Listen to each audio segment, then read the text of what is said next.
음, 남은 강의 다시 시작하겠습니다. 강사님 나와주세요. 네, 제 소리 들리시죠? 네, 감사합니다. 자, 그리스도인들이 고난을 받는 이유 중에 하나는 마지막 때에 사단이 역사하고 있기 때문에인데요. 그 부분을 다루고 있는 것이 요한계시록 12장, 13장, 14장 이 부분입니다. 그래서 이 부분을 한번 좀 저희가 짧게 다뤄보고 그리고 그 베드로 전서의 내용들로 들어가 보도록 하겠습니다. 자, 요한계시록 한번 펴보실까요? 요한계시록 12장인데요. 예. 요한계시록 12장은 세 가지의 표적의 환상을 요한이 본 것들을 보여주고 있는데 이 세 가지는 동시적인 사건이에요. 글로 표현하다 보니까 어떤 하나의 현상을 설명할 때 제가 이 PPT 넘길 때 쓰는 리모컨이거든요. 무슨 색일까요? 제 리모컨이? 흰색이라고 말씀하시겠죠? 이게 뒤집으면 여기 또 까만색이에요. 그러니까 사실은 이 리모컨을 제대로 보려면 이렇게 뒤도 보여드리고 앞도 보여드리고 이렇게도 이제 보여드려서 여기서 레이저도 나오거든요. 예. 이제 이렇게 입체적으로 보여줘야 되는 것처럼 이 본 환상 세 개는 하나를 보여주는 건데 이렇게도 보여주고 이렇게도 보여주고 이렇게도 보여주는 그런 내용입니다. 그래서 12장은 예수님의 탄생하고 예수님이 승천하는 얘기 그리고 하늘에서 전쟁이 났는데 이것은 동시적 사건이에요. 예수님이 태어나자마자 사단이 어떻게 해하려고 했는데 이 용이요. 이 여자 옛 이스라엘을 얘기하거든요. 구약의 이스라엘을 얘기하는데 이 이스라엘로부터 메시아가 나오죠. 그 메시아를 이 용이 잡아먹으려고 하는데 손도 대지 못하고 하늘로 예수님이 승천하십니다. 예수님이 승리죠. 그와 동시 사건이 뭐냐면 하늘에서 전쟁이 터지고 용이 그의 쫄개들과 함께 하늘에서 떨어지는 사건이 벌어집니다. 그래서 이 용이 화가 나서 이 여자를 해하려고 하는데 하나님이 용이 여자를 해하는 것을 허락하지 않아요. 그래서 아무것도 할 수 없자 이 용은 여자의 남은 자손들과 대결하려고 합니다. 그게 바로 기독교인들이에요. 그래서 이 기독교인들을 박해하고 고난을 주기 위해서 이 용, 사탄이 이제 두 마리의 짐승을 이제 올라오게 하는데 그게 13장에 나오는 내용입니다. 하나의 짐승은 바다에서 올라오게 되고요. 또 하나의 짐승은 땅에서 올라오게 되는데 13장 1에서 10절에서 말하는 바다에서 올라온 짐승은 제국을 뜻합니다. 국가 권력이요. 지금으로 말하면 중국의 공산당, 또 모슬렘 국가들 이런 것들이 기독교를 박해하게 되는 하나의 이제 모습이 되는 거죠. 그래서 이 바다에서 올라오는 짐승의 특징을 봤더니 뿔이 10개예요. 뿔은 힘을 뜻하는데 요한계시록의 숫자는 상징인데요. 열은 많다는 뜻이에요. 그러니까 뿔이 10개라는 것은 힘이 세다는 것을 상징합니다. 힘이 세고요. 머리는 통치를 의미하는데 7이에요. 완전수죠. 그러니까 마치 자신이 세상에 주권을 가진 것처럼 가장하는 거예요. 내가 주인이다! 라는 거죠. 하나님이 아니라. 예. 그리고 그 뿔에 왕관을 썼습니다. 이것도 주권을 뜻하는데 10개, 많은 왕관을 썼어요. 그러니까 내가 세상의 주인이라는 거죠. 그리고 머리에 신성 모독하는, 하나님을 모독하는 이름이 써 있습니다. 이름의 의미는 두 가지인데요. 소속과 상징의 의미에서요. 그리고 정체성. 요한계시록에서는 이름은 이 두 가지 의미인데 상징적으로 하나님을 모독하는 이름이 써 있다면 소속이 사탄의 소속이다라는 것을 알 수 있겠죠. 그래서 뭐였더니 표범과 비슷하고 발은 곰의 발이고요. 입은 사자의 입을 가졌고 용이 자기에게 능력과 보좌와 그 권세를 주었다라고 이제 표현하는데요. 이것은 무엇과 의미되냐면 다니엘서 7장에 나오는 네 제국을 뜻하는 짐승들의 모습이에요. 사자, 곰, 표범, 그리고 흉측한 괴물이죠. 그런데 아까 머리가 7개라고 했는데 여기 머리통 하나, 둘, 셋, 넷, 다섯, 여섯, 7개요. 예. 그러니까 지금 여기서 말하는 이 모양은 다니엘서에서 말했던 제국을 뜻합니다.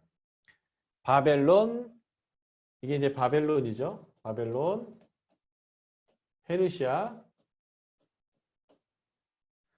헬라, 로마. 이 제국들을 뜻하는 건데, 그러니까 결국 이 바다에서 올라온 짐승은 국가 권력을 뜻한다라는 것이고요. 상하여 죽게 되었던 머리가 나왔어요. 마치 예수님이 죽으셨다 부활하신 모습을 패러디하는 거죠. 그래서 사람들을 놀랍게 하고요. 자기를 따르게 합니다. 마치 자신이 예수님인 것처럼 표현하는 거예요.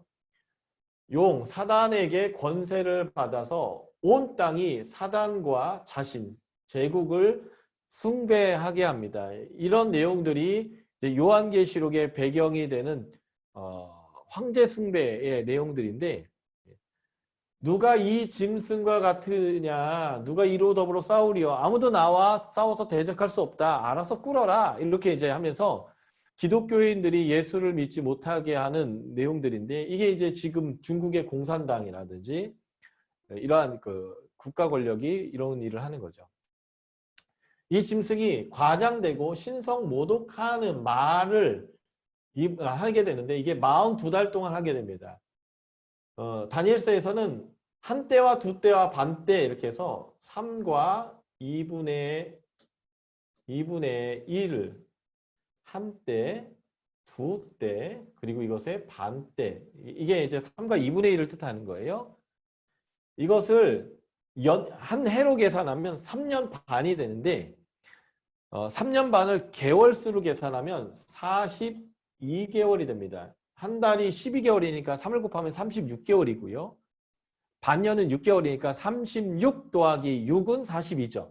42개월. 이 42개월을 날수로 계산하면 42 곱하기 3인데 그러면 1260일이 됩니다. 1260일이 되는데 요게 요한계시록에서는 같은 의미예요. 한때와 부때 반때 42개월 1260일. 이것은 한정된 기간 동안이라는 상징적인 의미가 되는데, 이 기간 동안 이 짐승이 뭘 하냐면요, 하나님을 향해서 비방을 하는데요. 그 하나님을 향해서 비방하는 방법이 그의 이름과 그의 장막, 곧 하늘에 사는 자들을 비방하는 거예요. 이 하늘에 사는 자가 바로 그리스도인들입니다. 그리스도인. 하나님을 비방할 때 그리스도인을 비방해요. 그래서 세상은 기독교를 개독교라고 부르고 싶어 할 거예요. 그리고 몸만 이유만 되면 쟤네는 이상한 애들이야, 잘못된 애들이야, 쟤네는 너무 독선적이야, 자기네 예수만 믿지 예수 아니면 구원이 없다라고 얘기해.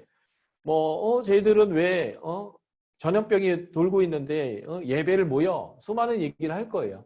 이게 우리가 당하는 고난일 수 있는데, 어쨌든 이 그리스도인을 본문에서 뭐라고 하냐면 하나님의 이름이다, 하나님의 장막이다라고 해요. 이게 이제 성전이라는 뜻이거든요. 그리스도인은 하나님과 동일시되고 하나님의 성전이어서 그들이 이 짐승으로부터 고난을 당한다는 거예요. 근데 이들을 뭐라고 표현하면 하늘에 사는 자라고 표현해요. 이 땅에 사는데 왜 하늘에 사는 자라고 표현할까요? 베드로전서 1장에 보면 확실한 구원을 받은 사람들이기 때문에 그들은 이미 하늘에 거하는 자다, 이렇게 표현하는 겁니다. 그래서 이 제국에 의해서 고난을 당하고요. 또 하나는 요한계시록 13장 11절 13절을 보면 바로 여기 땅에서 올라오는 짐승, 요 땅에서 올라오는 짐승이 있는데 이 짐승이 바로 이 거짓 선지자들이에요. 거짓을 가르치는 사람들인데, 요 거짓을 가르치는 사람들을 베드로 후서에서 우리가 이제 배우게 될 겁니다. 베드로 후서의 중심 주제는 거짓 가르침이거든요. 베드로 전서에서는 고난의 문제를 다루고 있고요. 그래서 이제 이 13장, 요한계시록 13장이 13절을 보면 거짓 선지자들이 땅에서부터 올라오는데 그 짐승의 특징은요. 어린 양같이 두 뿔이 있고 용처럼 말합니다. 어린 양 같다라는 거예요. 예수 그리스도를 패러디하는 것인데 그러나 양 같지만 실제로는 용, 늑대예요. 그 사람들을 미혹하는 존재고요. 처음 나온 짐승, 제국이죠. 제국으로부터 권세를 행하게 되는데 다시 말해서 중국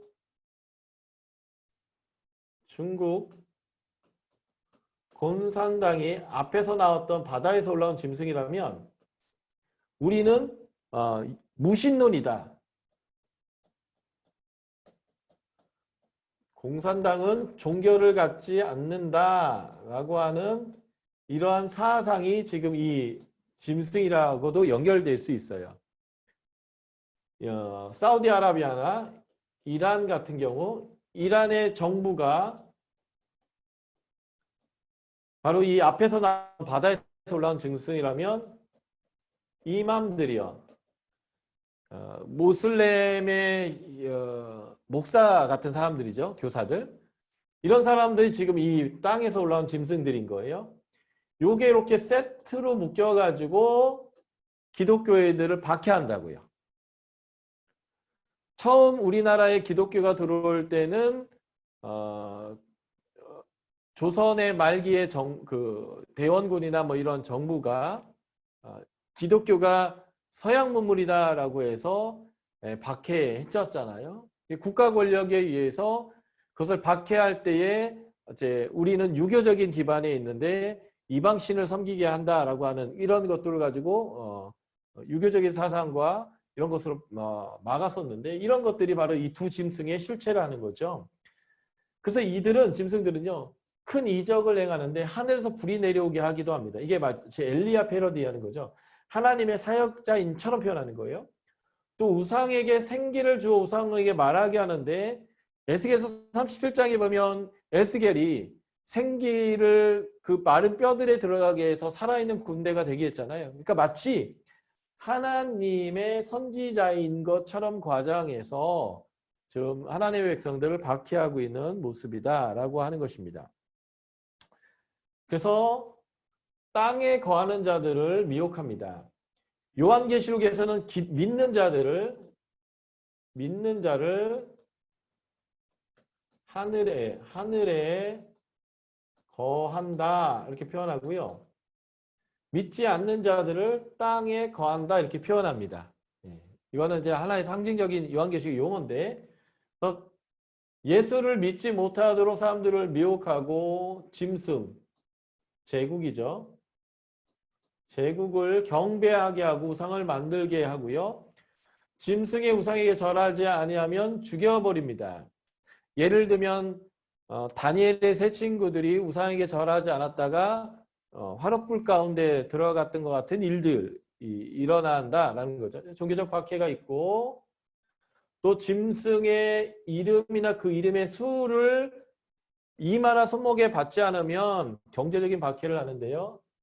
실제 이것은 뭘 받는다는 게 아니라 이름은 아까 제가 소속이라고 했잖아요.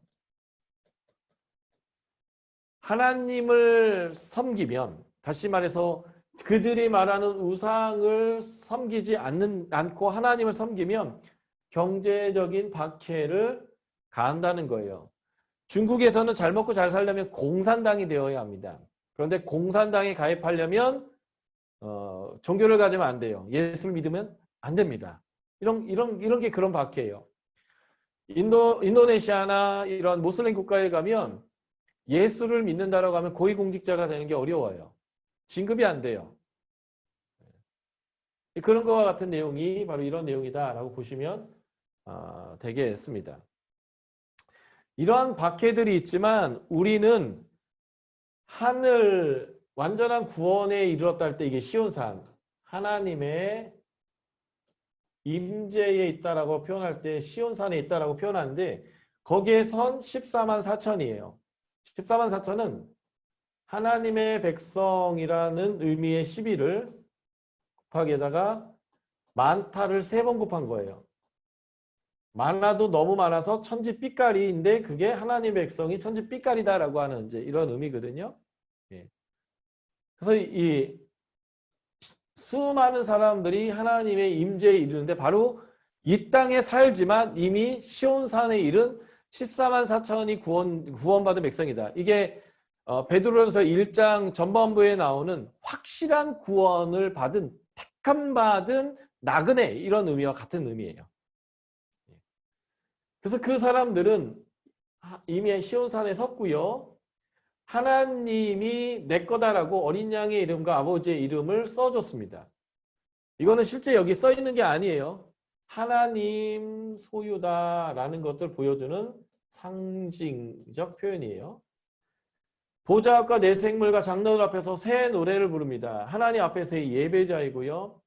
땅에서 속량함을 받은 14만 4천입니다. 속량이란 단어는 내가 가난해져서 나 자신을 팔아서 노예가 되어 버린 사람이 다시 자유민이 되기 위해서는 돈을 내야 되는데 그 돈을 내는 것을 속량을 낸다고 해요. 그 속량할 때 내는 돈을 속전이라고 표현하고요. 속전을 내서 자유케 되는 것을 속량이라고 표현하고 그 속량의 돈을 내가 낼 수 없을 때 내 가족이 내주면 대속이라고 합니다. 대신 속죄해 주는 건데 우리는 예수 그리스도의 대속으로 말미암아 하나님의 것이 된 사람이다. 이제 뭐 이런 의미가 이것과 연관되어 있죠.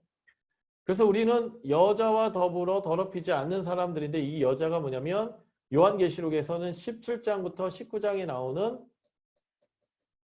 음녀 바벨론이에요. 로마죠. 로마 제국이요.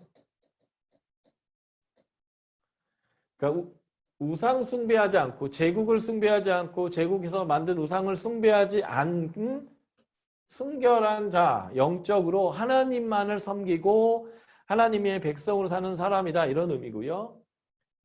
어린 양이 어디로 가든지 인도하는 순종의 사람이죠. 이게 다 지금 베드로전서 다 연결되어 있는 말씀들이에요. 예. 그래서 하나님에게 속량함을 받아서 하나님에게 속한 어린양에게 속한 하나님의 소유이고요. 입에 거짓말이 없고 흠이 없는 자다라고 해서 하나님 앞에 구별된 거룩한 사람이고 우리 자체가 하나님이 받으실 만한 흠 없는 제물이 된 이런 것이 요한계시록에 나와 있는 14만 4천의 특징이다라는 거죠. 그래서 이러한 특징 때문에 기독교인들은 세상에서 고난이 있어도 선을 행하고 거룩을 행하는 거예요. 그리고 그것 때문에 고난을 당하여도 기꺼이 고난에 참여하는 거죠. 왜냐하면 여자와 더불어 음행을 행하면 고난이 없어요. 그러나 이 영적인 순결함을 유지하기 위해서는 고난을 받을 수밖에 없는 상황이 된다는 거죠. 그런데 곧 주님이 심판하러 오실 거예요. 그것을 마치 진노의 포도주 틀을 밟는다라고 얘기하는 건데 포도 추수를 하듯이 추수를 해서 포도주 틀에 넣고 막 짓밟을 거예요. 그러면 그게 퍽퍽 터지면서 피가 흘러내려갈 건데 그 짓밟는 것이 뭐냐면 요한계시록 19장에 요한계시록 19장에 나오는 예수님이 재림하실 때에 백마를 타고 흰옷 입은 군대가 말을 타고 올 텐데 이 예수님의 군대에 의해서 짓밟혀서 모두가 다 터져서 죽는 일이 있을 것인데 그게 바로 진노의 포도주 틀에서 심판받는 내용일 겁니다. 그래서 믿지 않는 자들은 이 심판에 놓이겠지만 믿는 자들은 이 하나님의 보호자 앞에서 열둘 24 보좌에 우리가 앉게 될 것이고요. 하나님의 임재 앞에서 우리는 그 온전한 안식을 이제 누리게 될 거다. 이게 이제 요한계시록의 아주 중요한 메시지인데 이러한 종말적인 신앙이죠. 이 종말적 신앙을 기반으로 지금 고난을 당하는 나그네이겠지만 선행과 거룩함으로 하늘에 이르는 14만 4천의 모습을 가져야 된다. 이런 이제 메시지가 주어진 게 바로 요한계시록의 메시지인데 그게 그대로 베드로전서에 갖다 넣어도 똑같은 말이 된다라고 하는 것입니다. 다 적지 못하시겠지만 PPT 곧 갈 거니까요. 예, 너무 개의치 마시고 이제 본문으로 가겠습니다. 자, 전반부가 정체성이라고 말씀드렸어요. 정체성은 두 개인데 하나는 산 소망이 있는 확실한 구원을 받은 정체성과 그 나그네의 부르심인데 그것은 성전과 제사장으로 부르심이다 라고 하는 부분이 전반부였는데요. 자, 세그 1부터 한번 우리가 살펴보도록 하겠습니다. 자, 1장 2장이 산소망이 있는 구원받은 애 나그네이고요. 자, 1장 1절부터 16절이 확실한 구원을 받은 택함 받은 나그네. 그래서 고난이라고 하는 고난 중에서도 산소망이 있다라는 것. 정체성에 대한 이야기다라고 보시면 되겠고요. 자, 택함받은 나그네의 현 상황이 무엇인지를 보여주는 구절이 베드로전서 1장 6절 7절인데 같이 한번 읽어볼까요? 현 상황입니다. 베드로전서 1장 6절 7절 같이 읽겠습니다. 시작. 그러므로 너희가 이제 여러 가지 시험으로 말미암아 잠깐 근심하게 되지 않을 수 없으나 오히려 크게 기뻐하는도다. 너희의 믿음의 확실함은, 저는 이 확실함을 시련이라고 바꿨으면 좋겠다고 했죠. 불로 연단하여도 없어질 금보다 더 귀하여 예수 그리스도께서 나타나실 때에 칭찬과 영광과 존귀를 얻게 할 것이니라 라고 해서 지금 여기에 원독자의 아주 중요한 현 상황은 무엇일까요? 예, 여러 가지 시험이 있어요. 그것 때문에 잠깐의 근심이 있고요. 예, 믿음의 시련. 이 부분을 확실함이라고 본문은 써 있지만 저는 시련으로 번역하는 게 좋겠다 말씀드렸죠. 이 믿음의 시련은 우리를 잘 담금질해서 하나님 앞에서 순전한 금처럼 하나님 앞에서 우리가 나아가게 한다. 이게 지금 원독자들이 겪고 있는 현 상황이고요. 그래서 이 그리스도인들의 현 상황에 대해서 너희는 이런 존재야 라고 이제 말하는 내용이 있는데요. 그게 뭘까요? 1장 1절과 17절, 2장 1절에도 나오지만 1절의 내용에 봤더니 너희는 나그네다. 네. 그러니까 나그네란 말은 표현하면 이미 너희는 고난하고 무관할 수 없는 사람들이야. 나그네 인생 자체가 피곤해 하면서 그렇지만 너희는 하나님이 미리 아신 자다. 하나님이 아는 자들이고 성령으로 거룩하게 된 자이고 예수께 순종하는 자이고 예수의 핏부림을 받은 자들이고 이게 이제 속량과 연관된다죠. 속량. 그리고 택하심을 입은 자들이고요. 거듭난 자고 소망이 있는 자들이다. 이렇게 얘기하는 거죠. 예.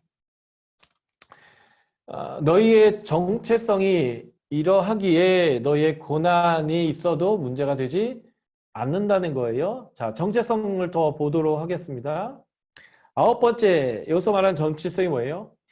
하늘에 간직한, 하늘. 이 땅이 아니고요. 우리는 하늘에 간직한 썩지 않고 더럽지도 않고 쇠하지 않는 상속이 있는 사람들입니다. 하늘에 유업이 있는 사람들이에요. 우리 나그네다라는 의미가 이것과 연관되어 있는 거죠. 이 땅에서 소망을 두고 있는 사람들이 아니라 하늘의 유업을 두고 소망을 두고 있는 사람들이에요. 그리고 이 땅에서도 5절 봤더니 믿음을 통해서 하나님의 능력으로 보호를 받고 있습니다. 예. 5절 봤더니 말세에 나타나고 예비된 구원을 이미 얻은 자예요. 7절 봤더니 믿음의 신을 통해서 예수의 재림 때에 칭찬과 영광과 존귀를 얻을 자입니다. 자, 8절 봤더니 예수를 보지 못하고 사랑하고 있고 보지 못하나 믿고 영광스러운 즐거움으로 기뻐하는 자고요. 9절 영혼의 구원을 받을 자이죠. 이 14가지의 정체성이 1절부터 자 보십시오. 1절부터 9절까지 이 14가지의 정체성이 우리에게 주어져 있단 말이죠. 이걸 뭐라고 얘기해요? 확실한 구원을 받았다 이렇게 표현하는 거예요. 확실한 구원에 있다. 이 짧은 9절 안에 19절 안에 너희가 얼마나 확실하게 하나님 택했어. 하나님 너 알아. 성령으로 거룩하게 됐어. 예수의 피가 뿌려졌어. 하나님이 택했어. 너는 거듭났어. 소망이 있어. 그래서 너희의 그 유업은 하늘에 있어. 이 땅에서 하나님이 너를 지금 보호하고 있다고. 그래서 주님이 오시는 날 칭찬과 영광과 존귀를 얻을 거고 너희의 영혼은 확실한 구원에 있다. 그러니 지금 잠깐의 어려움과 시련이 문제가 되겠냐. 좀 이렇게 말하고 있는 거죠. 그렇다면 이러한 정체성을 무엇이 가져다 준 것일까요? 3절을 봤더니요. 우리 주 예수 그리스도의 아버지 하나님을 찬송하리로다. 그 마신 긍휼대로. 이런 정체성이 우리가 뭘 잘해서가 아니라 하나님의 많은 긍휼로 우리에게 이게 주어진 거고요. 그 많은 긍휼로 인해서 어떤 일이 벌어졌냐면 예수께서 우리 가운데 죽게 되고 그분이 부활하시는 이러한 사건 자체가 하나님의 긍휼의 사건으로 우리에게 주어진 거라는 거예요. 그래서 이 예수님의 십자가의 사건과 부활의 사건이 우리의 아까 그 확실한 정체성 14가지를 우리에게 주었다라는 거죠. 그러므로 우리가 너무나 확실한 정체성 안에서 구원을 받은 자가 확실하다면 그 정체성에 합당한 삶을 살아야 되지 않겠냐. 거기에 대한 명령이 주어지는데 이게 13절과 15절입니다. 같이 한번 읽어볼까요? 13절부터 15절까지인데 13절과 15절만 읽겠습니다. 시작. 그러므로 너희의 마음의 허리를 동이고 근신하여 예수 그리스도께서 나타나실 때에 너희에게 가져다 주실 은혜를 온전히 바랄지어다. 15절. 오직 너희를 부르신 거룩한 이처럼 너희도 모든 행실에 거룩한 자가 되라. 주님이 나타나실 종말에 대한 그 종말론적인 사고 안에서 지금은 마음의 허리를 동이고 근신해야 한다는 거예요. 그리고 하나님의 은혜를 온전히 바라야 합니다. 그러니까 지금 우리가 이 땅의 고난을 이길 수 있는 방법 중에 첫 번째가 뭐네요? 은혜를 바라는 것입니다. 구원도 은혜로 받은 거고요. 이 정체성에 합당한 삶도 은혜에 근거한 삶입니다. 은혜에 근거한 삶.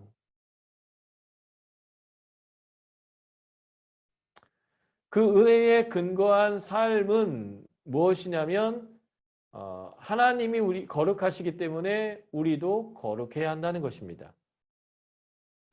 이것은요 레위기의 키벌스예요. 하나님이 이스라엘 백성을 출애굽시켰죠. 그리고 시내산에서 언약궤에서 자기 백성을 삼아 주셨습니다. 그리고 그들에게 성막을 주셨고 그 성막에 하나님이 임재하셔서 그들의 왕으로 그들의 보호자로 그들의 공급자로 하나님께서 임하였어요. 그리고 하나님이 그들과 함께 계속적으로 거하시면서 은혜를 주려면 그들이 무엇을 해야 한다라고 하나님께서 말씀하셨을까요? 그들이 거룩해야 된다고 말씀하셨고요. 그게 레위기입니다. 우리가 하나님의 은혜를 계속 누리기 위해서 무엇을 해야 돼요? 거룩해야 합니다. 그래서 이 메시지가 이거죠. 레위기 11장 45절, 19장 2절, 20장 7에서 8절, 20장 26절. 이게 뭐예요? 내가 거룩하니 너희도 거룩할지니라. 그래서 이것이 후반부의 정체성에 합당한 삶의 부분에 또 강조되는 거예요. 거룩하게 살려면 산다는 것은 이런 거다. 라고 이제 적용점에서 이 부분을 더 강조할 것입니다. 그러니까 은혜에 근거한 삶인데요. 은혜를 누리려면 거룩해야 됩니다. 거룩은 구별됨인데요. 구별된다는 것은 세상 사람들과 다르게 말하고요. 다르게 결정하고 다르게 돈을 쓰고 다르게 관계하고 다르게 권위를 사용하는 거예요. 다른 겁니다. 다름의 기준은 하나님의 말씀을 따르기 때문에 달라요. 그것을 거룩하다라고 표현하는데요. 하나님의 은혜를 받은 사람들은 거룩해야 되고요. 이 거룩 자체가 계속 은혜를 받을 수 있는 방법이기도 하다라고 여러분들이 보시면 되겠습니다. 제 강의가 50분까지인가요? 10시까지인가요?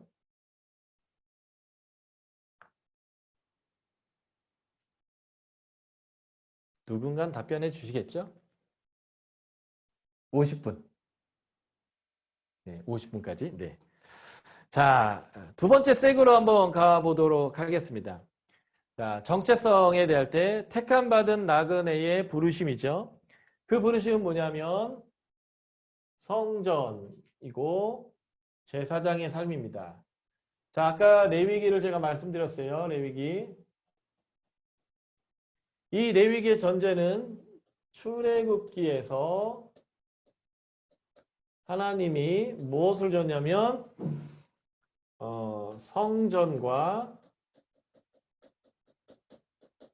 제사장 제도를 주셨습니다.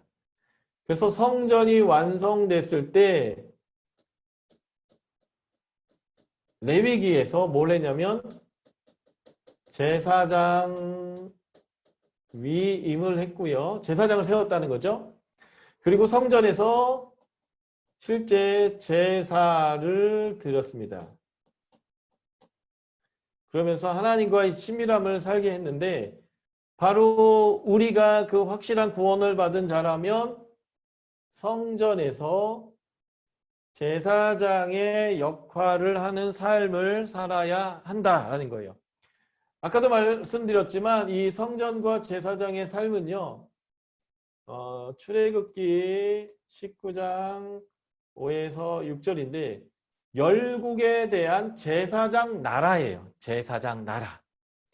그래서 모든 나라, 모든 민족이 하나님에게 올 수 있도록 하는 역할을 하는 것이 이스라엘 민족인데 신약의 우리 이방인들이 바로 그 성전에서 일하는 성전 자체이기도 하고 제사장으로서의 역할을 하는 거예요. 그래서 레위기에서 말하는 거룩의 삶은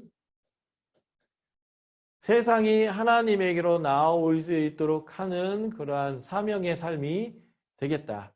그래서 그러한 성전과 제사장의 삶을 살아라. 그래서 그리스도의 아름다운 덕을 선포하는 삶을 살아야 된다라고 하는 메시지가 이 두 번째의 메시지가 되겠습니다.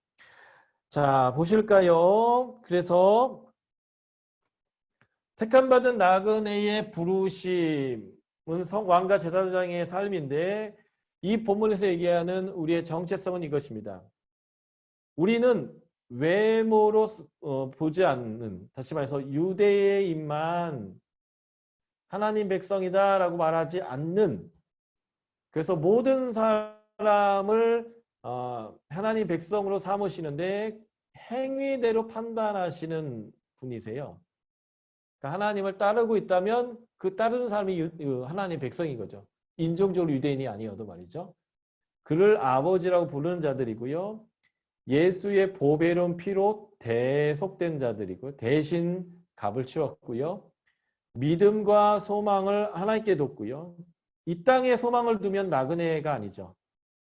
나그네는 하나님께 소망을 두고 하늘에 소망을 둔 사람들이죠. 진리에 순종하고 영혼이 깨끗하게 된 자들이고요.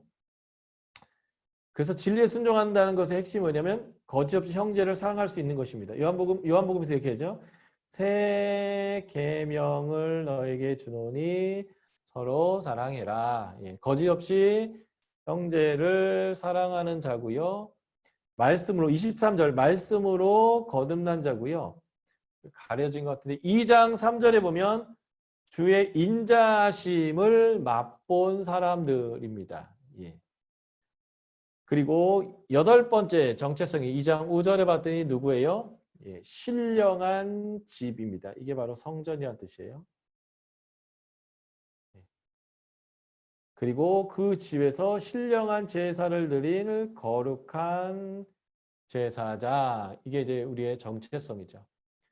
그러니까 이 앞부분까지의 내용들은 1장 전반부에서 전반부의 세계에서 말한 그 확실한 구원에 대한 내용을 다시 얘기하는 건데 그거로부터 온 명확한 전체성이 이 8번부터 10번까지예요.